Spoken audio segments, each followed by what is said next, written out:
همدا ماهی د بحر د ماهیانو آریانا سیده بلل کیږي. اساسي لامل بیا دا ده چې د لامبو وهلو پر ځای په اوبو کې خپل په بالو حرکت کوي. تر ټولو جالبه بیا دا ده چې دی په اوبو کې د خپل سرو شونډو په خوځولو باندې نور کوچني ماهیان خپلو خواته راجذبوي تر څو ښکار یې کړي. دا هم د بحر و عجایب نمونه.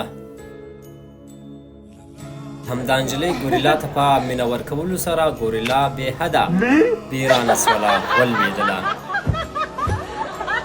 کله زموږ بعضې افغانان واري چې یو خارجي نجلۍ ماسکې ورته وګوري وایي نجلۍ په ما مینه سوله.